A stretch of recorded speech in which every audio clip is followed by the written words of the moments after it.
हे मेरे प्यारे दोस्तों एंड मेरे प्यारे प्यारे स्टूडेंट्स, जैसा कि मैंने देखा है कि ये जो फिगर्स ऑफ स्पीच होता है ना, इसमें बहुत सारे बच्चे जो हैं वो भूल जाते हैं कि इनका यूज़ कहाँ पे है और कौन से फिगर्स ऑफ स्पीच को हम क्या बोलते हैं। तो आज के इस वीडियो को हम बिल्कुल भी बोरिंग नहीं बनाएंगे और इस वीडियो में हम काफ़ी इंटरेस्टिंग वे से ये सीखेंगे कि आखिर ये फिगर्स ऑफ स्पीच होता क्या है। तो इसको आगे बताने से पहले मैं आप लोगों के सामने 2-3 ऐसे गाने के छोटे छोटे पार्ट्स रखने वाला हूँ जिससे कि आप समझ जाओगे कि किस तरीके से फिगर्स ऑफ स्पीच का यहाँ पे यूज़ किया गया है। तो मेरा पहला गाना ये है।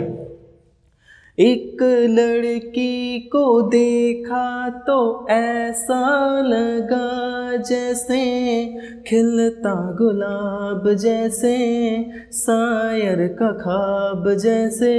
अरे बस बस, ज़्यादा नहीं सुनाऊंगा, मैं गाना गाने नहीं आया हूँ। सेकंड गाना है। चंदू के चाचा ने चंदू की चाची को चांदनी रात में चटनी चटाई। समझ गए ना। एक थर्ड गाना है। कोयल सी तेरी बोली कुकु कुकु कुकु कुकु कुकु। तो यहाँ पे जो कुकु कुकु वर्ड यूज़ हुआ है, चंदू के चाचा ने चंदू की चाची, ये जो आपका सीक्वेंस चल रहा है, या जो मैंने पहले गाना गाया एक शायर सा ख्वाब, खिलता गुलाब, तो ये सारी चीज़ें क्या हैं? ये सारी की सारी चीज़ें ही तो फिगर्स ऑफ स्पीच हैं जो हम इंग्लिश में देखने जा रहे हैं। तो मैं डेफिनेशन वगैरह पे नहीं जाऊँगा ज़्यादा, बस थोड़ा सा समझ लो ताकि एग्जाम के पॉइंट ऑफ व्यू से अगर कोई आपसे पूछे तो बस बता देना। देखो क्या बोला गया कि फिगर्स ऑफ स्पीच क्या होते हैं। कुछ ऐसे एक्सप्रेशंस होते हैं जिनका हम यूज़ करते हैं रीडर्स और लिसनर्स के माइंड के ऊपर एक बहुत बड़ा इम्पैक्ट डालने के लिए। यानी नॉर्मल चीज़ों को जब हम काफ़ी अच्छे तरीके से सजा कर बोलते हैं तो उसी को तो हम कहते हैं फिगर्स ऑफ स्पीच। इसमें हमें क्या क्या दिखता है? इसमें हमें कंपैरिजंस दिख सकते हैं, कॉन्ट्रास्ट दिख सकता है, एसोसिएशन एंड रिलेशन दिख सकता है, साथ साथ में एग्जैजरेशन। एग्जैजरेशन मतलब क्या होता है बच्चों? एग्जैजरेशन का मतलब होता है बढ़ा चढ़ा कर बोलना, और लास्ट में कंस्ट्रक्शंस दिख सकता है किस तरीके से चीज़ें फॉर्म होती है। तो यहाँ पे मैंने 4 सेंटेंसेस आपको दे रखे हैं और चारों सेंटेंस में एक एक फिगर्स ऑफ स्पीच जो है वो यूज़ हो रहा है, लेकिन मैं आपको नहीं बताऊंगा कि कौन से सेंटेंस में कौन सा फिगर्स ऑफ स्पीच यूज़ हो रहा है, क्योंकि ये आप खुद मुझे कमेंट करके इस वीडियो के लास्ट में बताओगे। क्योंकि इस वीडियो में हम लोग 10th लेवल तक की जितनी भी इंपॉर्टेंट फिगर्स ऑफ स्पीच है वो सारे के सारे कवर करने वाले हैं। तो क्या क्या सेंटेंस मैंने लिखा है? The whole world is a stage, the wind whispered in my ears, Sally sold some seashells, she had a sleepless night. तो चलो फटाक से हम लोग देखते हैं कि वो कौन कौन सा ऐसे इंपॉर्टेंट पोइटिक डिवाइसेस हैं, लिटरेरी डिवाइसेस हैं या फिगर्स ऑफ स्पीच है। तो कहीं जाना नहीं, पूरे वीडियो में बने रहो, हम लोग मज़ेदार तरीके से पढ़ेंगे। तो चलते हैं हम लोग उस पार्ट में। बच्चों यहाँ पे मैंने टोटल आप लोगों के लिए 20 फिगर्स ऑफ स्पीच लिख रखा है, लेकिन याद रखना कि सिर्फ 20 फिगर्स ऑफ स्पीच नहीं होती हैं, और भी बहुत सारी फिगर्स ऑफ स्पीच होती हैं। लेकिन इस वीडियो को मैं शॉर्ट ही रखना चाहता था, ज़्यादा मैं इसको लंबा खींचना नहीं चाहता था, इसलिए मैं आपको वीडियो में नोट्स नहीं दे रहा हूँ। लेकिन घबराओ मत, 1 से 2 दिन के बाद इस वीडियो के डिस्क्रिप्शन में आना और वहाँ से तुम्हें नोट्स मिल जाएंगे। लेकिन अगर इसमें से ऐसे बहुत सारे फिगर्स ऑफ स्पीच हैं जिसको मैं डायरेक्टली नहीं समझा सकता था, इसीलिए मैंने उसको बीच में नोट्स वाइज आपको समझाया। ठीक है, तो पहले ये जो पूरा का पूरा दिख रहा है ना, ये समझ लो एक ओवरव्यू है। यानी एग्जाम से पहले अगर आप चाहते हो कि एक ओवरव्यू आपको मिल जाए तो ये ओवरव्यू मैंने आप लोगों को दे दिया, समझो इस तरीके से। ठीक है, समझ गए? तो अब देखो फटाफट हम देखते हैं मेटाफर। मेटाफर क्या होता है जल्दी से बताओ। मेटाफर में हम कोई भी 2 अनलाइक चीज़ों को कंपेयर करते हैं विदाउट यूजिंग लाइक और एज। यानी हम 2 ऐसे चीज़ जो एक नहीं है, जैसे कई बार आपके टीचर्स आपको से कहते होंगे गधा कहीं का, तो आपको आपके टीचर ने क्या कहा? गधा कहा। तो क्या आप गधे बन गए? क्या आप सच में गधे हो? नहीं ना। तो यहाँ पे एक स्टूडेंट को, एक ह्यूमन बीइंग को हमने किससे कंपेयर किया? एक एनिमल से कंपेयर किया, जबकि दोनों सेम नहीं हैं। तो ऐसे कंडीशन में हमने यहाँ पे कोई भी लाइक और एज का यूज़ नहीं किया। जैसे अगर मैं बोलूँ तुम एक पत्थर दिल वाले इंसान हो, you are a stone hearted person, तो मैंने आपके हार्ट को किससे कंपेयर किया? स्टोन से कंपेयर किया। तो क्या आपका हार्ट स्टोन बन गया? नहीं ना। तो यहाँ पे हम क्या बोलेंगे? मेटाफर का यूज़ हो रहा है। ठीक है, दूसरा देखते हैं सिमिली। सिमिली में क्या होगा, सिमिली में हम लाइक और एज का यूज करते हैं दो अनलाइक चीजों को कंपेयर करने के लिए। जैसे कि वो गधा जैसा दिखता है, वो एक कछुए जैसा स्लो चलता है, ही वॉक्स लाइक अ टॉर्टोइज। तो जहां भी लाइक और एज दिख जाए, फिर से बता रहा हूं, ये बहुत ही डोमिनेंट फिगर्स ऑफ स्पीच है, ठीक है। जब भी कोई सेंटेंस में लाइक और एज दिख जाए, समझ जाओ वहां पे सिमिली हो ही रहा है। दो अनलाइक चीजों का कंपैरिजन हम करेंगे और यूज किसका करेंगे, लाइक और एज का। दूसरा भी कंप्लीट हो गया। थर्ड देखते हैं एलिटरेशन। एलिटरेशन में क्या होता है, जैसे कि मैंने वो गाना आपको सामने गाया, चंदू के चाचा ने चंदू की चाची को। तो इसमें क्या होता है कि रेपिटेशन ऑफ कॉन्सोनेंट साउंड जो होते हैं वो वर्ड्स के स्टार्टिंग में होता है। फिर से रिपीट कर रहा हूं कि एलिटरेशन में कॉन्सोनेंट साउंड जो होता है वो वर्ड्स के फर्स्ट में ही रिपीट होता है। जैसे कि बाउंसिंग बनीज, तो बाउंसिंग बनीज मैं बोल रहा हूं तो ब और ब का साउंड रिपीट हो रहा है। अगर आप क्लास 10th में पढ़ते हो तो आपका एक पोम है a tiger in the zoo, उसमें बहुत सारे आपको एलिट्रेशन देखने को मिल जाएंगे। जैसे कि एक एलिट्रेशन है शुड शैडो, तो श का साउंड दोनों में स्टार्टिंग में रिपीट हो रहा है। तो जब भी कोई लाइन देखो उसमें कोई भी वर्ड में अगर सेम साउंड रिपीट हो रहा है स्टार्टिंग में, तो वो होगा आपका एलिट्रेशन। नोट्स में जरूर देख लेना, ठीक है। नेक्स्ट है ओनोमेटोपिया। ओनोमेटोपिया क्या होता है बेटा, ओनोमेटोपिया दुनिया की कोई भी sound, any type of sound is called onomatopoeia. कोई भी साउंड ले लो, जैसे मैं वो गाना गा रहा था ना कुकू कुकू, तो कुकू कुकू क्या है भाई, एक साउंड है। किस चीज का साउंड है, एक कोयल का साउंड है, ठीक है। उसी प्रकार से म्याऊ, म्याऊ कौन करती है जल्दी से बताओ, म्याऊ करती है बिल्लियां, तो ये बिल्लियों का एक साउंड है, तो इसलिए इसको हम कहेंगे ओनोमेटोपिया। अगर मैं भी क्लैपिंग कर रहा हूं ऐसे हंस रहा हूं, तो ये सारे जो साउंड क्रिएट हो रही है ये, तो इसको कहते हैं थर्ड की साउंड। अगर मैं यहाँ पे चूड़ियाँ पहन के, मैं नहीं मतलब चूड़ियाँ यहाँ पे अगर आपको खनकने लगूँ तो क्लैकिंग वाला साउंड आएगा, जिंगलिंग का साउंड आएगा, तो वो सारे के सारे क्या होंगे भाई, ओनोमेटोपिया। बस इतना याद रखना कि दुनिया की कोई भी साउंड जो होगी वो क्या होगी, ओनोमेटोपिया होगी, ठीक है। आगे चलते हैं। पर्सोनिफिकेशन में क्या होता है, पर्सोनिफिकेशन में हम किसी भी नॉन लिविंग थिंग को, किसी भी एनिमल को हम ह्यूमन की कैरेक्टरिस्टिक दे देते हैं। फॉर एग्जाम्पल, जैसे कि एक मैं सेंटेंस अगर आपके सामने रखूँ कि every day my alarm clock येल्स at me, तो येल्स का मतलब क्या होता है, चिल्लाना। हर सुबह मेरा अलार्म क्लॉक जो है वो मेरे ऊपर चिल्लाता है। तो आप ही बताओ, क्या चिल्लाना एक अलार्म क्लॉक की कैरेक्टरिस्टिक है या किसी ह्यूमन की कैरेक्टरिस्टिक है, ह्यूमन की है ना। तो इस तरीके से हमने क्या किया, एक नॉन लिविंग थिंग यानी एक अलार्म क्लॉक को हमने चिल्लाने की कैरेक्टरिस्टिक दे दी जो एक ह्यूमन से एसोसिएट होती है। तो ऐसा कोई भी सेंटेंस जिसमें आपको लगे, जैसे एक सेंटेंस मैं दे रहा हूँ, the cloud was weeping, the cloud was weeping, बारिश हो रही थी, लेकिन मैंने उसको घुमा कर बताया कि जो बादलें हैं वो रो रही थी। तो बादल कभी रोती है क्या, नहीं ना। तो वहां पे मैंने क्या किया है, पर्सोनिफिकेशन का यूज किया है। नेक्स्ट चलते हैं पन। पन में क्या होता है, पन इज फन, इतना जान लो, पन इज फन।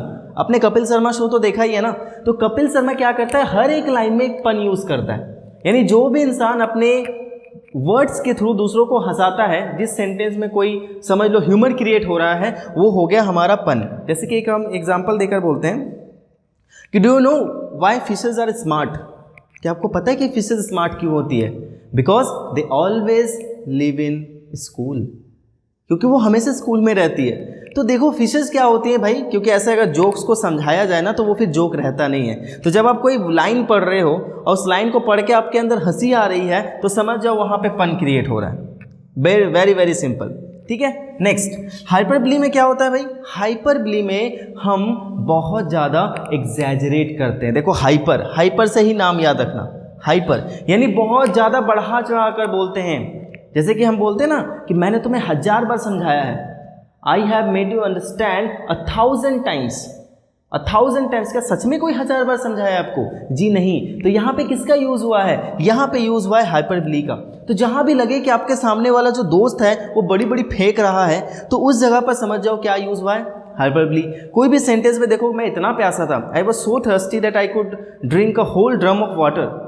तो कोई एक इंसान पूरे होल ड्रम नहीं पी सकता, लेकिन यहाँ पे मैं क्या कर रहा हूँ, हाइपरबली का यूज कर रहा हूँ। तो आई होप डियर स्टूडेंट्स कि आपको इन 7 फिगर्स ऑफ स्पीच में कोई प्रॉब्लम तो बिल्कुल नहीं होगा। अगर कोई प्रॉब्लम हो तो प्लीज वापस से रिपीट करके एक बार जरूर देख लेना। कॉन्सोनेंस क्या होता है, रेसोनेंस क्या होता है, जरा गौर से देखना। कॉन्सोनेंस में हम क्या करते हैं, कॉन्सोनेंट साउंड की रिपीटेशन को पकड़ते हैं। हम ये देखेंगे कि किस किस वर्ड में सेम कॉन्सोनेंट साउंड जो है वो रिपीट हो रहा है। अब बोलोगे सर आपने एलिट्रेशन में भी तो यही कहा था कि कॉन्सोनेंट साउंड रिपीट होता है, आप कॉन्सोनेंट्स में भी कह रहे हो कि कॉन्सोनेंट साउंड रिपीट होता है। तो बेटा दोनों में थोड़ा सा अंतर है, और वो अंतर क्या है कि जब वर्ड्स के स्टार्टिंग में कॉन्सोनेंट साउंड रिपीट हो दैट विल बी एलिट्रेशन, और जब वर्ड्स के बीच में या वर्ड्स के लास्ट में कोई भी कॉन्सोनेंट साउंड रिपीट होता है तो वो होता है आपका कॉन्सोनेंस। एग्जाम्पल आपको नोट्स में दिख जाएगा, ठीक है। एसोनेंस क्या होता है बेटा, एसोनेंस में जो वाउल साउंड्स होते हैं वो रिपीट होते हैं। ये जरूरी नहीं है कि आपके बीच में भी हो सकते हैं या आपके एंड में भी हो सकते हैं, और ये आपके स्टार्टिंग में भी हो सकते हैं, कहीं भी हो सकते हैं। तो कॉन्सोनेंट से क्या याद रखना है, कॉन्सोनेंट साउंड।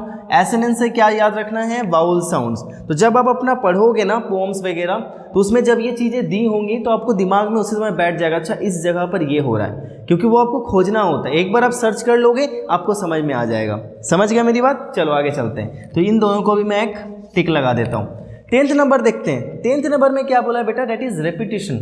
रेपिटेशन वर्ड ही मतलब क्या हो गया, रिपीट। यानी कोई भी वर्ड अगर बार बार रिपीट हो रहा है, तो एक गाना मैं गाऊंगा नहीं, पर आपने ये गाना सुना है ना, ताकी रे ताकी ताकी ताकी वाला गाना सुना है ना, तो इसमें जो ताकी वर्ड हो रहा है वो बार बार रिपीट हो रहा है ना। तो in English, in poems, there are so many words and there are so many poems in which the words get repeated। बार बार वो रिपीट होते हैं। अब बोलोगे सर रिपीटेशन का क्या बेनिफिट है, हम बार बार रिपीट करेंगे तो उससे क्या होगा? उससे यही होगा कि सामने वाले पे जो उसको पढ़ रहा है या सुन रहा है उसके माइंड में एक एम्फैटिक इफेक्ट जो है वो क्रिएट होगा। यानी जब हम जोर देकर कोई बात बोलते हैं, जोर देकर कोई बात अगर बोलते हैं तो वहाँ पे हम क्या यूज़ करते हैं, वहाँ पे हम रेपिटेशन का यूज़ करते हैं। तो जहाँ भी देखो पूरे पोम में कहीं भी वर्ड्स जो है वो रिपीट हो रहे हैं, बार बार रिपीट हो रहे हैं, first stanza, second stanza, last stanza, पूरे। जैसे कि अगर आप क्लास 10th में पढ़ते हो तो एक आपका पोम है जिसका नाम है अमेंडा। तो अमेंडा में जो वर्ड है अमेंडा वो बार बार रिपीट हो रहा है, तो वहाँ पे क्या हो रहा है, रेपिटेशन। Got it? चलो 11th नंबर हम लोग देखते हैं इंजैबमेंट। इंजैबमेंट तो बहुत ही ईजी है। कोई भी पोम आप उठा लो, अभी आप मेरी वीडियो देख रहे हो ना, आप कोई भी अपने सिलेबस का पोम उठा लो और उस पोम के स्टैंजा को गौर से देखो। जिस भी स्टैंजा को आप चूज कर रहे हो उसके लास्ट में किसी लाइन में अगर कोई भी पंक्चुएशन मार्क ना हो, ना कॉमा हो, ना हाइफेन हो, ना डैश हो, ना फुल स्टॉप हो, कोई भी पंक्चुएशन मार्क ना हो, तो समझ जाना वहाँ पे हो रहा है इंजैबमेंट। क्योंकि इंजैबमेंट में क्या होता है कि वही सेम सेंटेंस जो होता है वो कंटिन्यू हो जाता है सेकेंड लाइन में। ठीक है, फिर से रिपीट कर दे रहा हूँ। इंजैबमेंट जो होता है उसमें इंजैबमेंट तब होता है जब किसी भी लाइन के लास्ट में कोई भी पोएटिक डिवाइस पंक्चुएशन मार्क नहीं होता है। आई एम सॉरी, थोड़े से गड़बड़ हो गई। Next oxymoron. ऑक्सीमोरॉन में क्या होता है, एकदम दिमाग में रखना। ऑक्सीमोरॉन में दो ऐसे वर्ड्स होंगे जो बिल्कुल एक दूसरे के ऑपोजिट होंगे, ठीक है, लेकिन जब दोनों को कंबाइन करके हम मीनिंग निकालेंगे तो वो कुछ डिफरेंट मिलेगा। जैसे कि he was found missing. He was found missing, इसका मतलब क्या हो गया, उसे गुमशुदा पाया गया। लेकिन मैं यहाँ पे क्या बोल रहा हूँ इंग्लिश में, ही इज़ फाउंड मिसिंग। तो फाउंड भी बोल रहा हूँ, साथ में मिसिंग भी बोल रहा हूँ। तो भाई दोनों वर्ड्स तो एक दूसरे के कॉन्ट्रास्ट में यूज़ हो रहा है ना, लेकिन दोनों को अगर एक साथ हम मिला दिए तो इसका मीनिंग बदल गई। तो इस तरीके से बहुत सारे एग्जाम्पल आपको दिख जाएंगे जो मैं आपको नोट्स में देने वाला हूँ, वहाँ पे जाकर आप जरूर चेकआउट करना। और अगर आप चाह रहे हो कि डिटेल में मैं समझाते हुए आपको नोट्स वाला एक दूसरा वीडियो बना के दूँ, तो प्लीज़ नीचे उस भी कमेंट करना कि सर आपने जो नोट्स दिया है ना, प्लीज़ उस नोट्स को एक बार हमें अच्छे तरीके से समझा दो, एक्सप्लेन कर दो, तो मैं वो भी कर दूंगा। ठीक है, जरूर उसके लिए कमेंट करना। नेक्स्ट हमारा हो गया यूफेमिज्म। यूफेमिज्म में क्या होता है बेटा, यूफेमिज्म में हम कोई भी बुरी चीज़ों को, यानी कोई भी ऐसा चीज़ जहाँ पे मान लो किसी की डेथ हो गई हो, ऐसा कोई भी वर्ड, ऐसे कोई भी सेंटेंस जिसको सुनकर सामने वाले को सडन शॉक लग सकता है, हम वैसी बातें नहीं करते। हम बोल तो रहे हैं वही बात, लेकिन उसको थोड़ा सा अच्छे तरीके से बोलेंगे। जैसे मान लो हमारे घर में कोई मर जाता है, ठीक है, तो फ़ोन करके हम डायरेक्ट ये नहीं बोलते कि तुम्हारे दादाजी मर गए या उनकी डेथ हो गई, वो बोलते तुम्हारे दादाजी अब इस दुनिया में नहीं रहे। तो अब इस दुनिया में नहीं रहे थोड़ा सा सुनने में अच्छा लगता है रादर देन कि मर गए। तो in the similar way your grandfather died, तो डाइड वर्ड के जगह पे हम क्या यूज़ कर सकते हैं, हम यूज़ करते हैं passed away. Your grandfather passed away. तो इस तरीके से हमने क्या किया, उस वर्ड को पूरे तरीके से रिप्लेस कर दिया जो थोड़ा नेगेटिव फीलिंग ज़्यादा दे रही थी, और उसके यहाँ पे एक दूसरा वर्ड डाल दिया जो उस नेगेटिव फीलिंग को कम कर देती है। जैसे कि जो जो भी हैंडीकैप्ड होते हैं, तो हैंडीकैप सुनने में थोड़ा सा खराब लगता है, तो इसीलिए आज हम उसके जगह पे एक दूसरा वर्ड यूज़ करते हैं, फिजिकली चैलेंज्ड पर्सन। ठीक है, तो फिजिकली चैलेंज पर्सन का मतलब भी वही होता है, लेकिन सुनने में थोड़ा सा अच्छा लगता है रादर देन कि हम उसको हैंडीकैप्ड बोल रहे हैं। तो यूफेमिज्म में वही होता है कि कोई भी नेगेटिव चीज़ को ढकने के लिए हम उसके जगह पर कोई दूसरे वर्ड का यूज़ करते हैं। नेक्स्ट, एल्यूजन। एल्यूजन में क्या होता है बेटा? एल्यूजन में हम कोई भी बहुत बड़ी चीज़ का कंपैरिजन करते हैं छोटे चीज़ से। ठीक है, जैसे कि अगर मैं बोलूँ this is the garden of Aden, ये स्वर्ग का गार्डन है, तो मैंने एक छोटे से गार्डन का कंपैरिजन कर दिया किससे? स्वर्ग से। यानी कोई भी एक छोटी चीज़ का कंपैरिजन अगर हम किसी बहुत फेमस चीज़ से करने लगे तो वहाँ पे वो मेटाफर नहीं होता। ध्यान रखना, मेटाफर एल्यूजन सुनने में एक जैसा लगेगा लेकिन वो एक जैसा नहीं होगा। ठीक है, क्यों नहीं होगा भाई? क्योंकि हम एक नॉर्मल सी चीज़ का कंपैरिजन बहुत बड़े चीज़ से कर रहे हैं जो बहुत ज़्यादा फेमस हो, तो इसीलिए वहाँ पे हम क्या देखेंगे? एल्यूजन। जैसे मैंने एग्जांपल क्या दिया कि this is a garden of Aden, ये स्वर्ग का गार्डन है, तो स्वर्ग का गार्डन हम सभी को पता है कि वो बहुत ज़्यादा फेमस है, तो इसलिए वहाँ पे हम ये बोलेंगे। दूसरा, don't be a Romeo in front of her, उसके सामने ना ज़्यादा रोमियो मत बनो। तो रोमियो क्या है? Romeo is a very famous character of a play Romeo and Juliet written by William Shakespeare. ठीक है, तो वहाँ से हमने एक कैरेक्टर को उठाया, उससे कंपेयर कर दिया सामने वाले मेरे दोस्त को। तो जब भी बहुत फेमस चीज़ से हम किसी भी छोटी चीज़ का कंपैरिजन करते हैं तो वहाँ पे मेटाफर भी नहीं होता, सिमिली भी नहीं होता बेटा, वहाँ पे होता है एल्यूजन। ठीक है, चलो 15 नंबर देखते हैं, इमेजरी। इमेजरी तो बहुत ही सामान्य है, लगभग पोम्स में, लगभग आपकी स्टोरीज में इमेजरी तो होता है। इमेजरी में होता क्या है कि जैसे मान लो मैं आपके सामने लाइन रखूँ, Once upon a time, I was going through a forest and it was a time of evening. There was darkness everywhere. Suddenly, when I was walking on the road, I saw a giant-like structure that was just coming out from the bushes. I was not able to understand what is what, but its color was completely black. क्या हुआ? क्या जो lines मैं बोल रहा था आप उस चीज़ को इमेजिन कर रहे थे? क्या वो सीन आपके चेहरे के सामने घूम रहा था? तो यही होता है जब आपसे कुछ भी बोला जाए और वो पूरा का पूरा सीन आपके माइंड में घूमने लगे, आपके सामने इमेजेस आने लगे। जैसे मैं बोल रहा हूँ कि the flower was very scented, तो आप स्मेल करने लगो, अच्छा फ्लावर सेंटेड था, तो आप अपने माइंड में ना इमेजिनेशन करने लगते हो। ठीक है, उसकी इमेज आपके सामने बनती है, तो उसी को कहते हैं इमेजरी। यानी कोई भी ऐसा लाइन जिसको सुनकर आपके माइंड में इमेज बनने लगे, ठीक है, सेंस ऑर्गन का यूज होने लगे, तो वहाँ पे हम यूज करते हैं इमेजरी का। Transferred epithet. ट्रांसफर्ड एपिथेट क्या होता है बेटा? ट्रांसफर्ड एपिथेट में हम कोई भी नाउन से पहले हम एडजेक्टिव लगाते हैं, लेकिन वो जो एडजेक्टिव है वो उस नाउन को भले ही उस सेंटेंस में क्वालिफाई कर रहा है लेकिन उसकी मीनिंग कुछ और होगी। देखो समझाता हूँ अच्छे से। ट्रांसफर्ड एपिथेट तब होता है जब मान लो हम ऐसे सेंटेंस का यूज करते हैं, wish you a happy marriage. तो wish you a happy marriage अगर मैं बोल रहा हूँ तो हैप्पी क्या मैरिज होता है? क्या मैरिज कभी हैप्पी हो सकता है? नहीं ना, हैप्पी कौन होते हैं? पर्सन होते हैं। ठीक है, I spent a sleepless night, क्या नाइट कभी सोती है? नहीं, स्लीपलेस कौन हुआ? मैं। तो जहाँ पे भी आपको लगे कि कोई एडजेक्टिव का यूज़ हुआ है किसी भी नाउन से पहले, लेकिन वो एडजेक्टिव असली में उस नाउन को क्वालिफाई ना करके किसी दूसरे नाउन को क्वालिफाई करता है, तभी उसको हम बोलते हैं ट्रांसफर्ड एपिथेट। ट्रांसफर्ड का मतलब ट्रांसफ़र कर दिया गया, यानी वो एडजेक्टिव जो है वो उस क्वालिटी को ट्रांसफ़र कर दे रही है किसी दूसरे नाउन या प्रोनाउन के पास। ठीक है, दिमाग में रखना।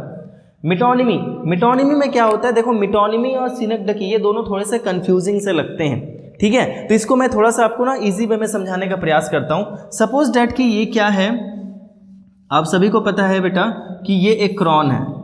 ठीक है, जैसा भी इसको समझ लो, ये एक क्रॉन है। तो जनरली हम क्रॉन का यूज़ किसके लिए करते हैं? हम किसी राजा के लिए करते हैं ना।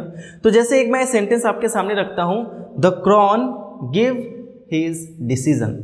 The Creon give his decision, यानी क्रॉन ने अपना डिसीजन दिया। तो यहाँ पे क्रॉन जो है वो किसके लिए यूज़ हो रहा है? क्रॉन यहाँ पे यूज़ हो रहा है किंग के लिए। यानी जब एक नाउन को हटाकर उसके जगह पे हम दूसरा नाउन रखते हैं, लेकिन वो उसके साथ एसोसिएट होता है, वो उसके साथ रिलेशन बताता है, तब वहाँ पे हम यूज़ करते हैं मेटोनिमी। बोलोगे सर सिनेक्टकी क्या है? तो सिनेक्टकी में भी कुछ ऐसा ही होता है, लेकिन वहाँ पे वो उसका पार्ट होगा। पार्ट का मतलब, जैसे कि एक और एग्जांपल देता हूँ मैं। Yesterday my friends came to see my new wheels that I purchased a few weeks ago. तो यहाँ पे जो न्यू व्हील्स मैंने वर्ड यूज़ किया है, वो व्हील्स मैंने यूज़ किया अपने कार के लिए। ठीक है, किसके लिए यूज़ किया है? अपने कार के लिए। तो कार की एक पार्ट व्हील्स होती है कि नहीं होती है? होती है ना। तो वहाँ पे क्या यूज़ हो रहा है? सिनेक्टकी यूज़ हो रहा है। जैसे कि my heart was changed. My heart was change का मतलब क्या हो गया? पूरा का पूरा मेरा बॉडी जो है, पूरा का पूरा मेरा माइंड जो है वो चेंज हो गया। तो मेरे बॉडी का एक पार्ट है मेरा हार्ट। ठीक है, तो जब एक पूरे के पूरे पार्ट के लिए हम एक कोई छोटे से पार्ट का यूज़ करते हैं, उसको पूरे के पार्ट को बताने के लिए, तब वो सिनेक्टकी होता है। लेकिन जब हम रिलेशन की बात कर रहे हैं, कोई पार्ट नहीं है, जैसे कि किंग एंड क्रॉन, इनका एक रिलेशन होता है। जो थ्रॉन होती है, थ्रॉन मीन्स क्या होता है? गद्दी। तो गद्दी के साथ राजा का, ये एम्परर का क्या होता है? रिलेशन होता है, वो उसके बॉडी पार्ट नहीं होता। तो जब बॉडी पार्ट होगा तब होगा वो सिनेक्टकी, और जब हम रिलेशन की बात कर रहे हैं, एसोसिएशन की बात कर रहे हैं, तब वहाँ पे होगा मेटोनिमी। ठीक है, नोट्स में आपको अच्छे तरीके से दिख जाएगा। सेकेंड लास्ट है एंटीथेसिस। एंटीथेसिस में क्या होता है कि एक सेंटेंस कुछ और बोलेगा, दूसरा सेंटेंस उसका कुछ और बोलेगा। जैसे कि silence is golden, freedom is sweet. Silence is golden, freedom is sweet. तो एक तरह से मैं क्या बोल रहा हूँ कि साइलेंस जो होता है वो गोल्डन होता है, यानी साइलेंस वर्ड यूज़ कर रहा हूँ। दूसरे तरफ मैं क्या यूज़ कर रहा हूँ? Freedom is sweet. एक और वर्ड था, मैं मेरे माइंड से अभी जस्ट निकल जा रहा है वो सेंटेंस, मैं यहाँ पे लिख दूंगा, आप यहाँ पे स्क्रीन के सामने देख सकते हो कि इस सेंटेंस में भी मेरे माइंड से एकदम निकल जा रहा है। तो इस सेंटेंस में भी हमारा एंटीथेसिस का यूज़ हुआ है। ठीक है, पैराडॉक्स जो होता है ना, वो थोड़ा सा डिफरेंट होता है, वो मैं कभी और हायर लेवल पे कवर करूंगा, क्योंकि पैराडॉक्स, एंटीथेसिस ये आपके क्लास 10th में यूज़ नहीं होते, ये थोड़े हायर सेक्शन वाले, लेकिन मुझे लगा कि आपको बता दूं, इसलिए मैंने यहाँ भी बता दिया। ठीक है, 20th number, last but not the least, that is irony. Irony ना बहुत इंपॉर्टेंट है। एक आपका सरकाज़म भी होता है। सरकाज़म अक्सर हम यूज़ करते हैं, जैसे फॉर एग्जाम्पल कि आपके टीचर कई बार सरकाज़म यूज़ करते हैं। जैसे आप बोलते हो कि सर कल मुझे घर में बहुत काम था, इसलिए मैं होमवर्क नहीं बना पाया। तो आपके टीचर बोलते हैं हाँ, बहुत सारा काम रहा होगा इस बच्चे को, घर पे बहुत सारा काम कर रहा होगा, अपनी मम्मी की मदद कर रहा होगा, खाना बना रहा होगा, मार्केट गया होगा, गाड़ी साफ कर रहा होगा, घर का पूरा काम तो यही तो किया है। तो ये क्या है? एक तरह से सरकाज़म है। ठीक है, सरकाज़म हम किसी का मजाक बनाते हैं। आयरनी में क्या है? आयरनी जो होता है ये बिल्कुल ऑपोजिट होता है जो कि एक रीडर या एक लिसनर सोच रहा होता है। जैसे आपने ये चैप्टर पढ़ा होगा लेटर टू गॉड, अगर आप क्लास 10th के बच्चे हो तो लेटर टू गॉड में हमने क्या देखा था कि लेटर टू गॉड में जो लास्ट पार्ट है, हम सभी ने ये सोचा था कि लेंचो क्या करेगा, वो जाकर लेटर लिखा होगा जिसमें वो एक थैंकिंग नोट दे रहा होगा, ठीक है, भगवान को। लेकिन हुआ क्या? उल्टा। यानी जिस पोस्टमास्टर उसके एम्प्लॉय ने मदद करी लेंचो की, लेंचो ने क्या किया? उसी को ब्लेम कर दिया, उसी को क्रूक्स बना दिया, धोखेबाज बना दिया। तो हमने सोचा कुछ और था, निकल गया कुछ और। तो जब भी कोई एक ऐसी सिचुएशन आती है जो हम सभी सोच रहे होते लेकिन उसका कुछ ऑपोजिट हो जाता है वहाँ पे, तो डेट इज़ आयरनी। तो मेरे प्यारे बच्चों, कि इस पूरे के पूरे वीडियो में मैंने एक वीडियो में 20 फिगर्स ऑफ स्पीच का रिवीजन करवाने का पूरा ट्राई किया कि जितने बेस्ट तरीके से हो सकता था मैंने आपके सामने उन सभी चीज़ों को रखा। अब कुछ और सारी बातें मैं आप लोगों के साथ करना चाहता हूँ। डैट इज़ सबसे पहली बात, जैसा मैंने आपको पहले भी बताया कि अगर आप चाहते हो कि जो भी नोट्स हैं उस नोट्स का मैं डिटेल वीडियो एक लेकर आऊँ, भले थोड़ा लंबी हो जाएगी, एक डिटेल वीडियो लेकर आऊँ सारे एग्जाम्पल्स को समझाते हुए, तो प्लीज़ आप नीचे कमेंट करना। अदरवाइज़ मैं समझ जाऊँगा कि ये वीडियो आपके लिए इनफ था और जो मैं नोट्स ऑलरेडी आपको प्रोवाइड कर दिया हूँ दैट इज़ इनफ। ठीक है, and thank you so much for watching this video. दूसरा वीडियो कौन सा चाहिए आपको, प्लीज़ नीचे कमेंट करना। तब तक के लिए everyone take care, be safe, keep learning and keep watching be smarting.